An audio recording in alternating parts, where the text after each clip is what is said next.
So, you know, obviously you've built your career, you've gone through everything, you're a real mom with real things, and you have the most exciting thing, which is why I was asking what makes you tick and what's your inspiration in your life motto, because obviously it's a law of attraction. So you're attracting good things, you're all over the place, award-winning, best-selling author, you're writing for PINK&BLUE, which is huge, and the next chapter is that you're getting your own radio show. You already got your own radio show. Well, Sirius, right? No, it's not my own radio show. They asked me to come on. Okay. So I've been on once. Okay. I'm hoping for another sit-down opportunity. I do have another radio show coming up with Meditation Radio at the end of the month. So definitely, yes. What are you going to do on that? It's a show about mediation. Okay. So talking about relationships and communication and how to maneuver yourself through the difficult times when you've got conflict.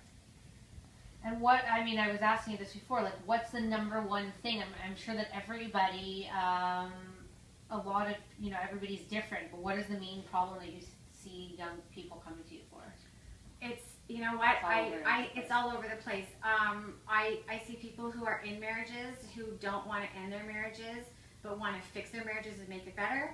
I see people going through separation, divorce, depression, anxiety, panic attacks, self-esteem issues, fallouts with best friends, in-laws, bosses.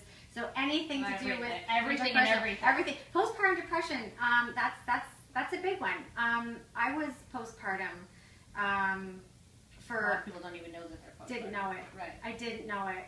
And it was unbelievable. And it actually dawned on me that, you know, maybe I'm the one suffering from postpartum depression. And I denied it for years.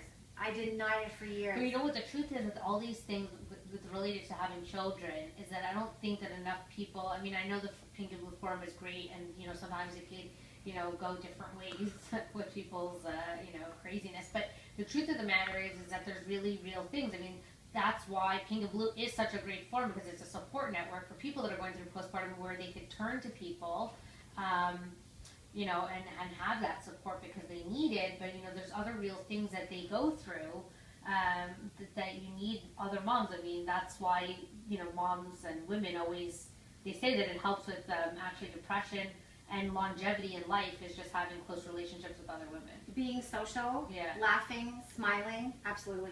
Yes. And a lot of people are suffering with, and I never really did this because I've always been an entrepreneur and I'm bored, so I always am doing 100 different entrepreneurial things. So I never really gave up my career. I mean, my background is PR marketing. I did work in big corporate environments, so I guess I kind of gave that up when I had my kids. That was my personal choice. So I know that a lot of people, they can't afford to have a nanny. They give up their careers. They stay home with the kids, and then they kind of feel, you know, let's say their marriage goes badly, they feel like they had to give up their career. That's a lot of things that are being filtered in now with questions that they have for you. How would you, I know everyone's different, but is there any general response to that of women like having to give up their career to raise their kids? I think that if the mindset is positive, then perhaps giving up the career or putting the career on hold, you know, makes it more palatable. And I think the use of language, you know, is as important as the mindset.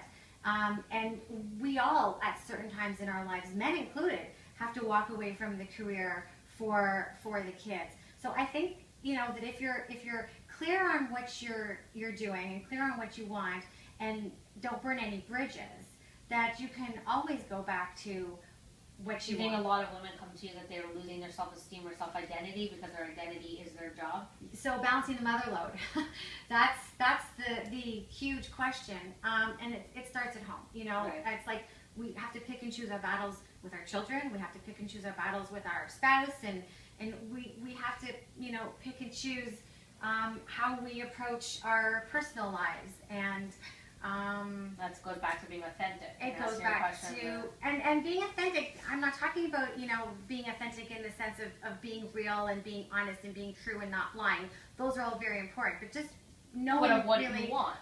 Yes, what you want and who you are, and really understanding you know, what your motives are and figuring out what your purpose is. And it's give and take with your husband, so that you don't have resentment. It's something that you both agree upon. Exactly. For sure. So, you know, Lauren offers coaching and counseling to men and women in Canada and the U.S., internationally, and in person and Skype. Your local practice, I'm assuming, is in Toronto. Yes. And you're currently accepting new clients. And if you'd like to become a client or learn more about relationship and effective communications tips, strategies, and techniques, we invite you to contact Lauren at laurenmillman.com, or you can message us and we can put you in touch with her. You can also contact Lauren at 416-576-5881, or email you at lauren@laurenmillman.com. Thank you so much for being here and for taking the time. I know that I learned a lot, and I'm sure that a lot of other people can, and that they could reach out to you. And would you be open to perhaps you know, taking people's questions that write in and answering them on some posts? Absolutely, I would love that. And Nicole, thank you so much. This was such a wonderful opportunity. You're welcome. And maybe we could do something that's like an hour chat session. Would love to. Thank you so much. Thank you.